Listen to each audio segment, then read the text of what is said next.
Imagine Florença, ano 1492. O ar cheira a umidade, a fumaça e a carne humana contida na respiração de centenas de espectadores. O chão, encharcado de lama e vinho derramado, está coberto de restos de vegetais podres que em breve se transformarão em armas. No centro da praça, uma mulher treme. Tem os pulsos amarrados com uma corda tão áspera que a pele se abriu até sangrar. Seu cabelo, que um dia foi seu orgulho, foi cortado até o couro cabeludo, deixando manchas vermelhas, onde a tesoura mordeu com brutalidade. Está seminua, o peito exposto ao frio de fevereiro e aos olhares que a atravessam como facas. Ao seu redor, a multidão murmura.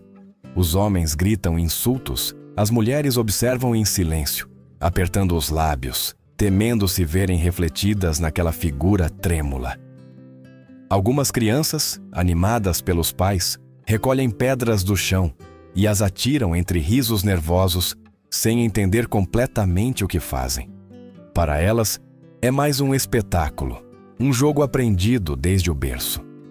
O som das pedras chocando com o corpo da mulher se mistura com o zumbido do vento e o toque dos sinos que marcam a hora da vergonha. Numa plataforma improvisada, o sacerdote abre um livro pesado. Sua voz se eleva sobre a multidão. O salário do pecado é a morte. Cada palavra cai com o peso de um martelo. As pessoas assentem, convencidas de que presenciam justiça divina. Mas não há provas, nem testemunhas, nem defesa. Apenas a palavra de um marido poderoso que quer se livrar dela para tomar uma esposa mais jovem, mais rica, mais útil. Sua acusação é lei. Seu desejo, decreto. Ninguém questiona. Ninguém duvida. A mulher tenta falar, mas o barulho a sufoca. Seus lábios se movem, mas não se ouve mais do que um gemido que o vento dispersa. Em seus olhos não há raiva, apenas incredulidade. Ela não compreende em que momento deixou de ser esposa e mãe para se tornar um símbolo.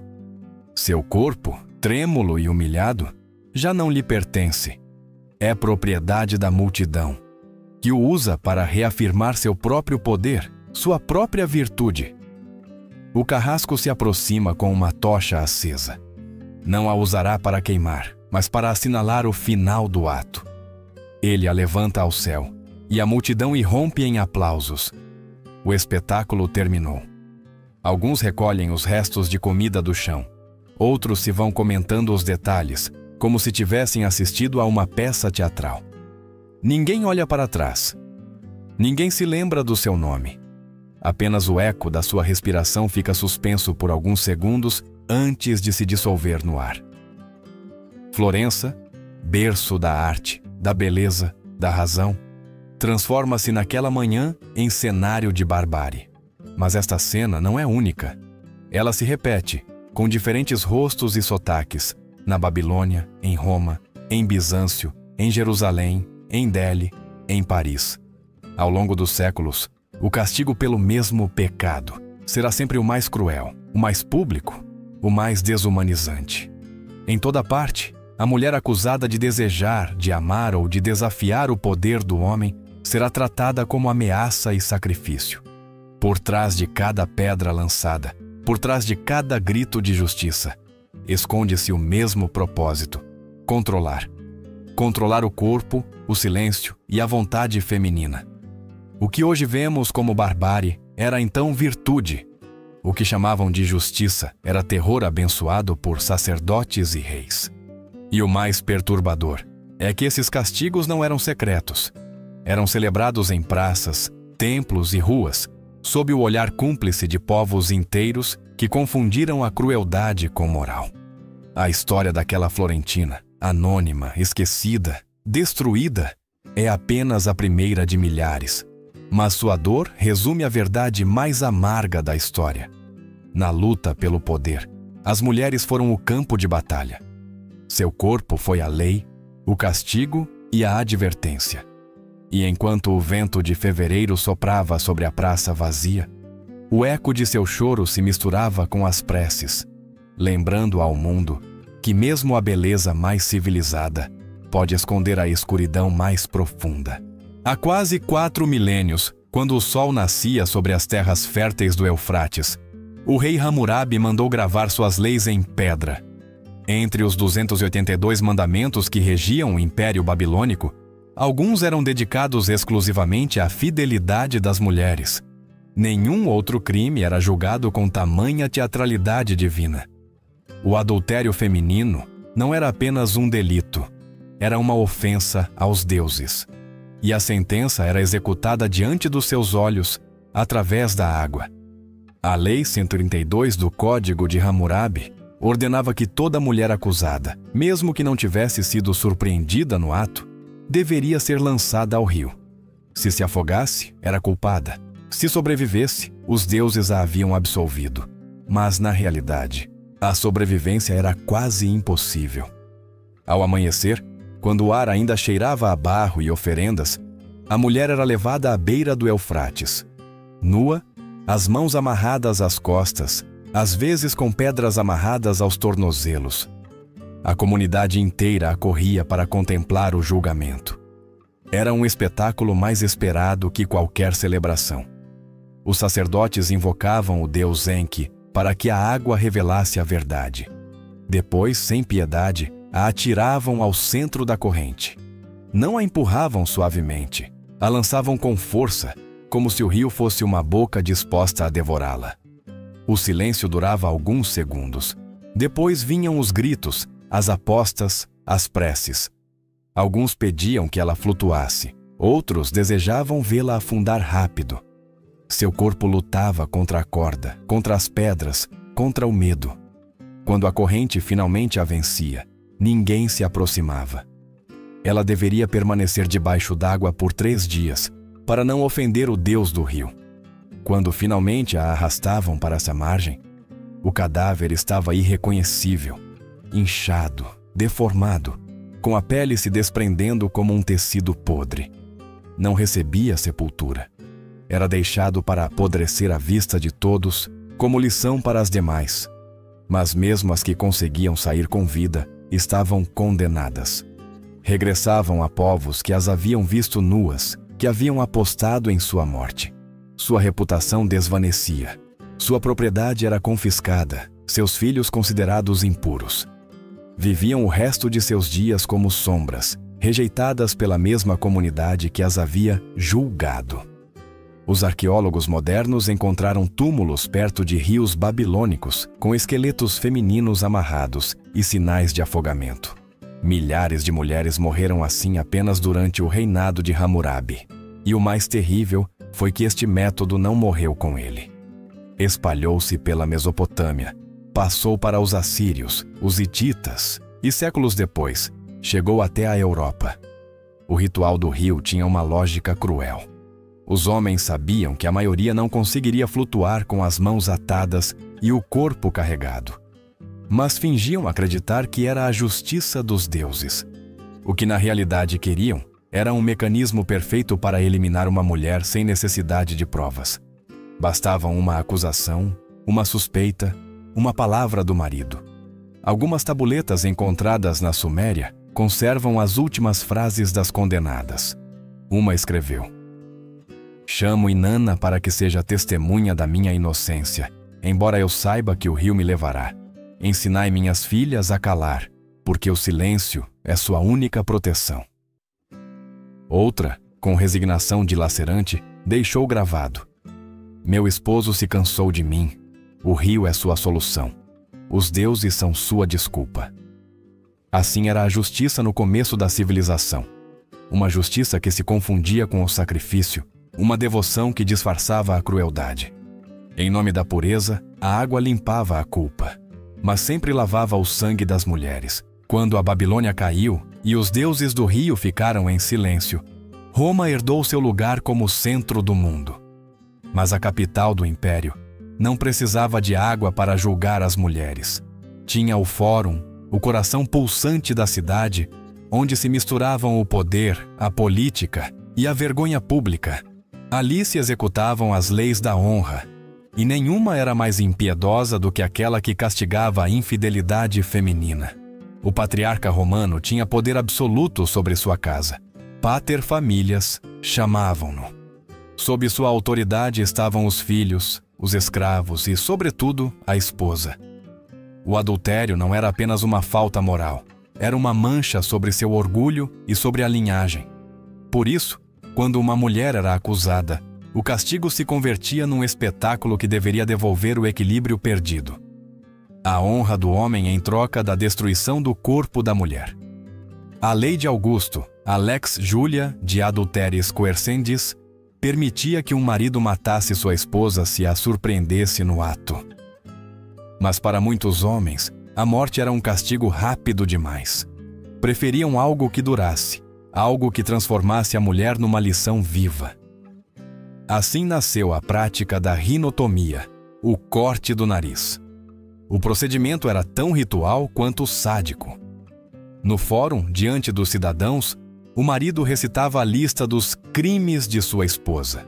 Em seguida, enquanto dois homens a seguravam pelos braços, ele pegava uma faca afiada e, num único movimento, arrancava-lhe o nariz. O sangue escorria pelo seu rosto, misturando-se com o pó e os gritos do público. Às vezes, a mutilação se estendia às orelhas, lábios ou bochechas.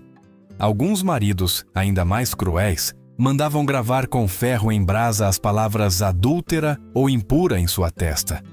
Os escritores romanos celebravam isso. Juvenal zombava das mulheres desfiguradas, chamando-as de rostos sem perfume nem pudor. Marcial escrevia poemas onde as transformava em piadas obscenas.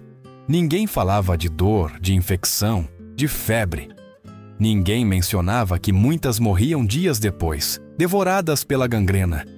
As que sobreviviam eram desterradas do mundo dos vivos. Sem nariz, sem beleza, sem identidade. Não podiam casar, nem trabalhar, nem mendigar. Viviam escondidas, cobrindo seu rosto com véus que não eram símbolo de fé, mas de vergonha. Nos bairros ricos, a execução era mais silenciosa. Para evitar o escândalo, os maridos ordenavam a morte discreta de suas esposas, frequentemente obrigando-as a beber veneno ou a sangrar até a morte num banho quente. Antes de morrer, deveriam escrever uma confissão que absolvesse o esposo de toda a culpa. Sua assinatura, trêmula, servia como testamento e como perdão forçado. As ruas de Roma estavam cheias de monumentos, templos e arcos que glorificavam a força do império. Mas suas verdadeiras ruínas estavam nos corpos dessas mulheres, em seus rostos mutilados, nas sombras que deixavam para trás. Roma, berço de leis e razão, foi também berço de uma justiça cega e cruel, onde a beleza feminina era propriedade do homem e a desobediência, uma condenação perpétua. Com a queda do Império Romano, o mundo não se tornou mais compassivo. Apenas o cenário mudou. No Oriente, Bizâncio herdou a pompa do Império, mas também sua crueldade. Lá, nas ruas de Constantinopla, a humilhação se transformou em ritual. O castigo já não buscava apenas ferir o corpo, mas exibi-lo. Às mulheres acusadas de adultério era imposto o chamado desfile da vergonha. Eram desnudadas por completo e cobertas com uma mistura viscosa de alcatrão e excremento. A substância se grudava à pele, impregnando o ar com um odor insuportável. Em seguida, era-lhes colocada uma coroa de espinhos ou de galhos secos na cabeça, uma zombaria à de Cristo, como se seu pecado fosse a inversão da santidade. A procissão começava ao amanhecer. A mulher ia montada de costas sobre um burro, as mãos atadas aos tornozelos numa postura forçada e dolorosa. Os músicos abriam o caminho tocando tambores e flautas desafinadas, enquanto crianças com matracas seguiam o ritmo do escárnio. Em cada esquina, um pregoeiro lia sua suposta falta com detalhes inventados para aumentar a morbidez do público. A multidão se aglomerava, atirando frutas podres, insultos e gargalhadas. Mas o pior chegava depois do desfile. Não as executavam. Seria demasiado misericordioso. Eram entregues a bordéis estatais onde serviam como prostitutas por castigo. Por uma única moeda de cobre, qualquer homem podia comprar o direito ao seu corpo. Não podiam negar-se a nada nem descansar. Viviam para que sua degradação fosse permanente, para que sua própria existência fosse um lembrete do que acontecia a quem desafiava a ordem moral. Quando Bizâncio caiu, a Europa ocidental herdou esta teatralidade do castigo. As praças medievais se converteram em templos da humilhação. A igreja, guardiã da moral, aprovava cada chicote, cada marca, cada gota de sangue derramada em nome de Deus. A cucking stool, uma cadeira unida a um longo braço de madeira, era usada para submergir as mulheres acusadas repetidamente em tanques ou rios. Não era uma execução, era uma tortura. Eram submersas até a beira do afogamento e depois erguidas apenas o suficiente para que respirassem antes de repetir o ciclo. O público se reunia como se assistisse a uma feira. Vendia-se pão e cerveja. As crianças riam. Os sacerdotes pregavam. A dor alheia havia se convertido em entretenimento. As sobreviventes eram raspadas em público. O cabelo era arrancado em mechas e a cabeça nua era coberta com alcatrão e penas para ridicularizá-las.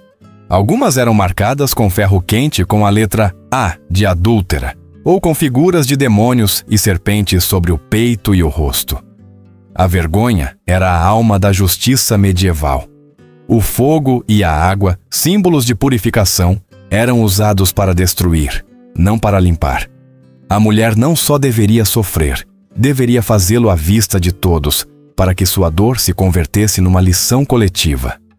Assim, a Europa aprendeu a chamar virtude à crueldade e penitência à tortura. Nas areias do deserto, onde o sol cai como fogo e a fé se confunde com a lei, a morte por pedras se tornou símbolo de justiça divina. A lapidação, ou rajim, não nasceu do ódio espontâneo, mas de uma estrutura precisa, ritualizada, que convertia o assassinato em cerimônia. Dizia-se que o primeiro golpe era lançado pelo próprio pecado e os demais pela comunidade que deveria purificar-se de sua mancha. Quando uma mulher era acusada de adultério, era vestida com um sudário branco, símbolo de pureza irônica. Depois se cavava um buraco e ela era enterrada até a cintura ou o peito. Não podia fugir, não podia cair. Deveria morrer de pé, exposta a cada pedra. As mãos, atadas ou cobertas de areia, mal podiam proteger seu rosto. Ao redor, os homens e as mulheres formavam um círculo. Ninguém era espectador. Todos eram carrascos.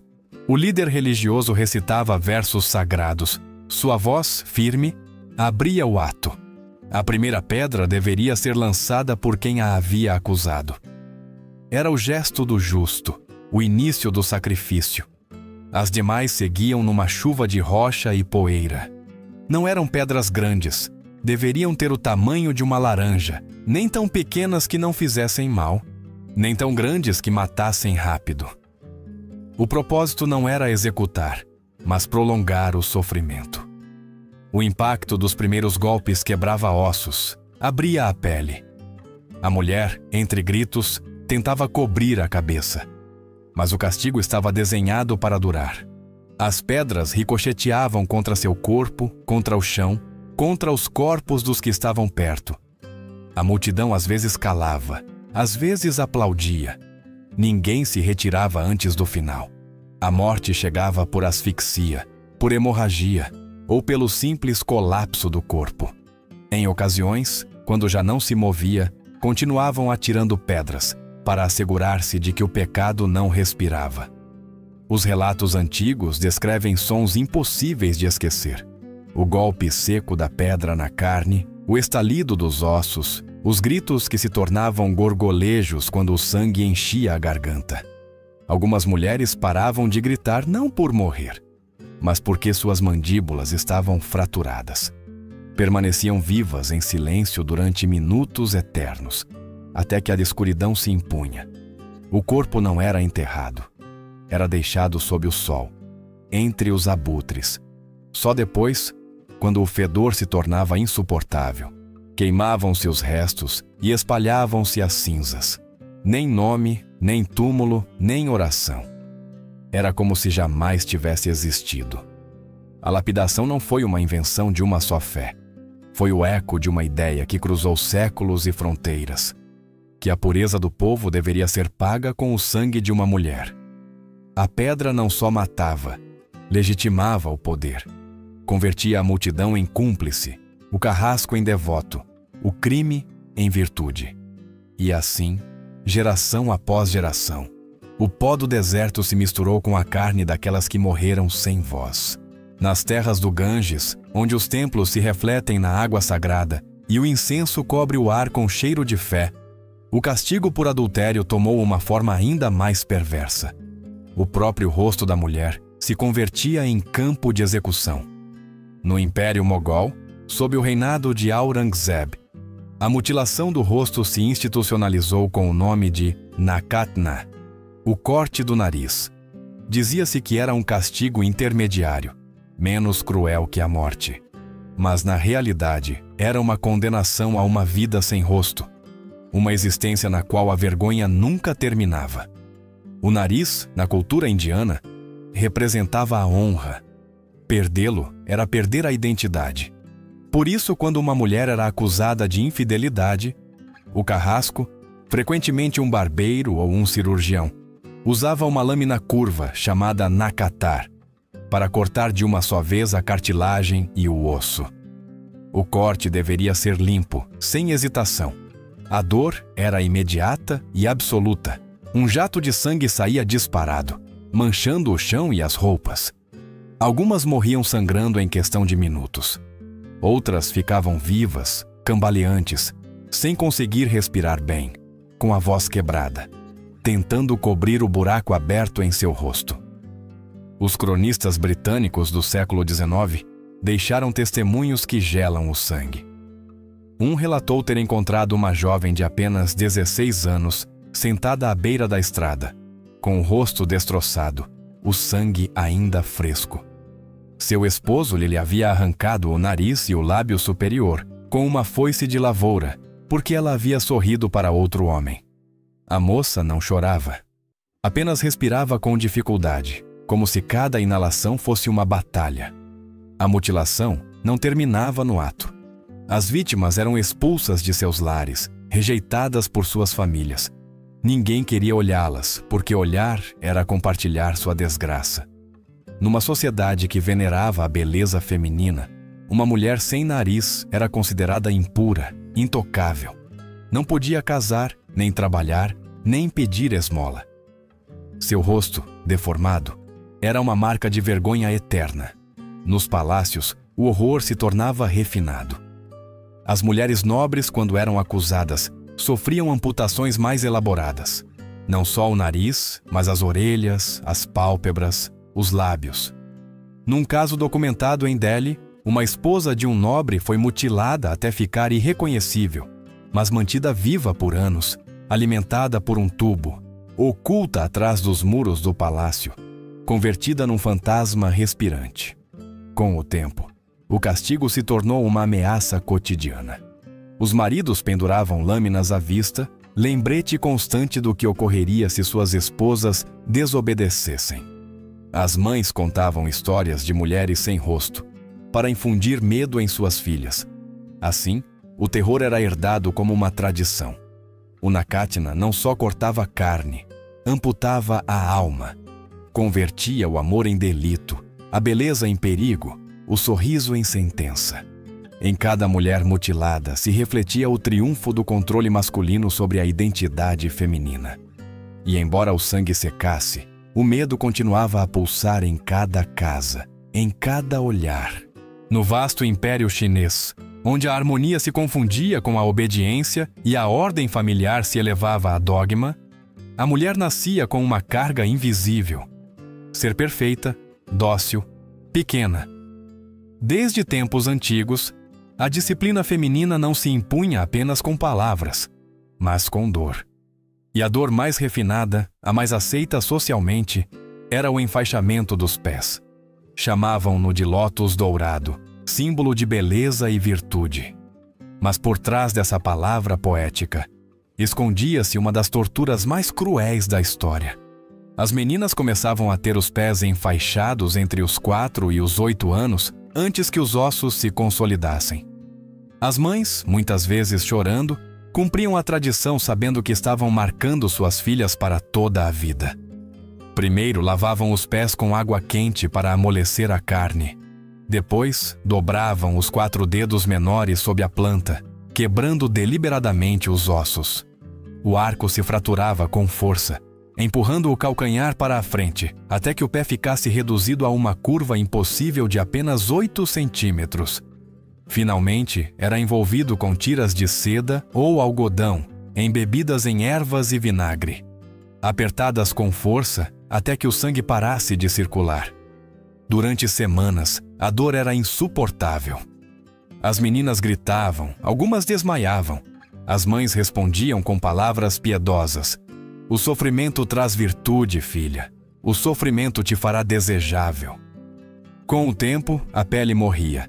Os dedos apodreciam e eram arrancados sem anestesia. O cheiro da carne necrosada impregnava as casas. Mas sobreviver ao processo era motivo de orgulho. Os pés pequenos eram a chave para um casamento vantajoso. No entanto, para as mulheres acusadas de adultério, aquele rito de beleza se transformava em castigo. O enfaixamento era retomado, mesmo se já tivessem os pés deformados. Os carrascos, frequentemente mulheres mais velhas encarregadas de corrigir, reabriam as feridas, quebravam novamente o arco, forçavam os ossos até que a carne se rasgasse. O propósito já não era embelezar, mas destruir. O processo podia durar semanas ou meses. As bandagens eram apertadas cada dia um pouco mais, cortando a circulação, fazendo com que a carne enegrecesse. As vítimas eram mantidas vivas para prolongar o tormento. Os gritos ressoavam entre as paredes das casas, mas ninguém intervinha. Morrer de dor era considerado prova de culpa. Sobreviver, um lembrete do poder masculino. Nas aldeias, as mulheres mutiladas eram condenadas à imobilidade. Não podiam sair de casa nem andar sem ajuda. Eram dependentes dos mesmos homens que as haviam castigado. Às vezes as obrigavam a servir a seus maridos ou sogros de joelhos, arrastando-se pelo chão com os pés envoltos em trapos encharcados de pus. Eram chamadas mulheres de fumaça, porque seus passos eram tão fracos que mal levantavam poeira. Mas o horror não terminava aí. Algumas eram vendidas a bordéis ou feiras ambulantes. Nos bordéis, seus pés deformados eram exibidos aos clientes como troféu. Os homens pagavam não por prazer, mas por humilhação. Faziam-nas mostrar os pés sangrentos, os tocavam, os cheiravam, enquanto as chamavam de impuras. Os bordéis mais infames as encerravam em jaulas penduradas para mostrá-las aos visitantes como se fossem animais exóticos. Nos mercados, comerciantes ambulantes viajavam com coleções de mulheres castigadas, obrigadas a contar sua história diante dos curiosos, como lições vivas para as jovens do lugar. Nos registros médicos das dinastias Ming e Qing, os doutores descrevem as consequências daquele tormento. As infecções avançavam dos dedos em direção aos joelhos. Os ossos se estilhaçavam, a pele se abria, o pus escorria constantemente. Algumas mulheres desenvolviam febres que duravam anos. Outras morriam lentamente, devoradas pela gangrena. Os médicos, incapazes de curá-las, as chamavam de flores mortas. Uma metáfora cruel para corpos que já não podiam florescer. E, no entanto, o castigo tinha uma intenção mais profunda que a vingança. Era controle. Um corpo que não pode se mover, não pode escapar. Uma mulher sem pés era uma mulher segura. Não podia ir embora com outro. Não podia cruzar o limiar. Não podia sequer sair para o pátio sem ajuda. A imobilidade se converteu em ferramenta de domínio. Algumas dessas mulheres, quando conseguiam sobreviver, se transformavam em guardiãs do mesmo sistema que as havia destruído. Ensinavam as meninas a enfaixar os pés, repetindo as frases que elas mesmas haviam ouvido. É para o seu bem, é para o seu futuro. Assim, a violência se perpetuava de geração em geração, disfarçada de tradição. Na China, o castigo pela infidelidade não era executado com fogo nem espada, mas com o tempo. A tortura não era instantânea, mas diária, constante, interminável. Tiraram-lhes o direito de caminhar, de correr, de existir além do limiar do lar. Cada passo perdido era uma advertência para as demais. E assim, durante séculos, o controle do corpo feminino foi transmitido como uma herança familiar, tão invisível quanto indestrutível. O corpo da mulher, reduzido a cinzas vivas, a pés que jamais voltariam a tocar a terra sem dor. Enquanto o Oriente aperfeiçoava a arte da dor em silêncio, a Europa a convertia em espetáculo. Da Alemanha aos Países Baixos, os castigos às mulheres acusadas de infidelidade alcançaram uma crueldade calculada, teatral, onde a tortura se confundia com cerimônia. As praças medievais se enchiam de multidões ansiosas por ver como uma mulher pagava seu pecado. Nos séculos XIII ao XVII, um dos métodos mais temidos foi a jaula de afogamento. Era uma estrutura de ferro desenhada para manter viva a desesperação. Tinha a forma do corpo feminino, com barras ajustadas ao contorno. A mulher, nua, era encerrada em seu interior, sem espaço para se mover. Depois, um sistema de roldanas baixava lentamente a jaula sobre a água de um rio ou lago. Primeiro os pés, depois os joelhos, depois o peito. À medida que a água subia, os gritos se convertiam em gemidos. Quando o rosto ficava submerso, a multidão prendia a respiração. Os carrascos não buscavam uma morte rápida, elevavam a jaula pouco antes do afogamento, permitindo-lhe respirar alguns segundos antes de submergi-la novamente. O ciclo se repetia uma e outra vez. Durante horas, o corpo convulsionava, a água entrava nos pulmões, o coração batia como um tambor desesperado. A vítima ficava meio viva, meio morta, com a mente fraturada pelo terror. Algumas sobreviviam, mas o preço era a loucura. Os médicos da época falavam de mulheres que, após o castigo, tremiam diante do som da água, incapazes de beber sem sentir que se afogavam. Para as mais culpadas, o castigo final era a sepultura viva. Obrigadas a cavar sua própria tumba, as mulheres trabalhavam sob o olhar de seus vizinhos. Cada pá era um ato de humilhação. Quando o buraco estava pronto, as obrigavam a deitar-se dentro. O carrasco e os aldeões começavam a cobri-las lentamente com terra. Primeiro os pés, depois as pernas, o torso, os braços. Apenas a cabeça ficava descoberta. Era o momento da confissão. Algumas rezavam, outras amaldiçoavam. Então chegava o último punhado de terra, selando o silêncio. Às vezes, o enterro não era completo. Deixava-se a cabeça de fora, para que a mulher morresse de sede ou de frio, enquanto as aves devoravam seus olhos. Os filhos eram obrigados a presenciar a cena, inclusive a jogar as primeiras pás de terra, para que jamais esquecessem o preço da desobediência. Nas crônicas alemãs do século XVIII, menciona-se o caso de uma mulher enterrada viva por ordem de seu esposo, que depois se casou com outra em poucas semanas. Seu nome foi apagado dos registros, mas nem todas morriam. Algumas eram condenadas a algo pior: viver escravizadas. Em Bizâncio e em muitas cidades medievais, as mulheres acusadas eram enviadas a bordéis controlados pelo Estado. Deveriam servir a qualquer cliente, a qualquer hora. Não recebiam dinheiro, nem descanso, nem esperança. Marcadas com tatuagens no rosto ou nas mãos, eram propriedade pública, exemplo de castigo eterno. Na Índia, as devadases, supostamente consagradas aos templos, sofriam destino similar. Eram oferecidas aos sacerdotes e peregrinos como expiação sagrada. Durante o século XIX, a Inglaterra, em sua pretensa civilização vitoriana, aperfeiçoou a escravidão disfarçando-a de medicina. As chamadas casas de correção sanitária encerravam mulheres acusadas de imoralidade ou adultério. Ali eram examinadas por médicos e tratadas, com mercúrio e torturas. Na realidade, eram violadas sistematicamente sob o amparo da lei. Os relatórios, ocultos durante décadas, revelam que mais de 60% morria em menos de 2 anos. A Europa, que presumia ter deixado a barbárie para trás, simplesmente a vestiu com uniforme e cruz. As jaulas, os túmulos e os bordéis foram as novas inquisições. Cada mulher castigada se convertia em aviso, em lição, em advertência gravada na carne. Porque no final, o corpo feminino foi o terreno onde se escreveu a história mais escura do continente. Voltemos a Florença, ano 1492. A multidão já se dispersou. A praça cheira a vinagre e medo.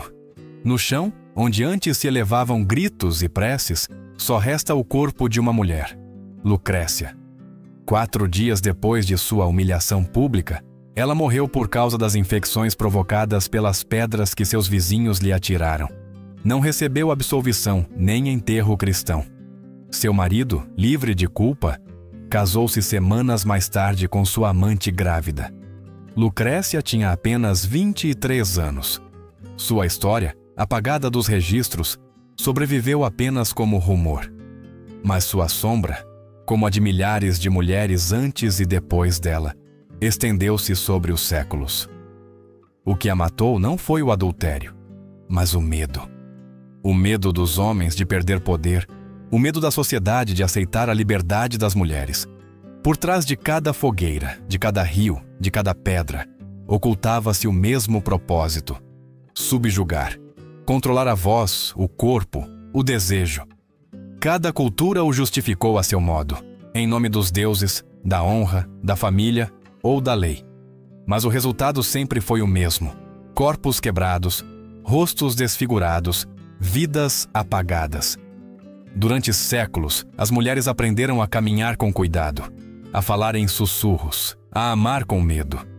Sabiam que uma única palavra, um olhar equivocado, um sorriso mal interpretado, podiam se converter em sentença. Criaram filhas, ensinando-lhes a prudência como sobrevivência. Viveram sob a ameaça constante do castigo, não por seus atos, mas por existirem em corpos que o poder masculino desejava controlar. Hoje, as jaulas de ferro são peças de museu. As facas estão enferrujadas, os rios já não julgam. Mas o impulso que os criou segue vivo. Ainda há lugares onde se apedreja, onde se mutila, onde se encerra. Em cada crime de honra, em cada ataque com ácido, em cada violação justificada pela tradição, ressoa o eco daqueles antigos castigos.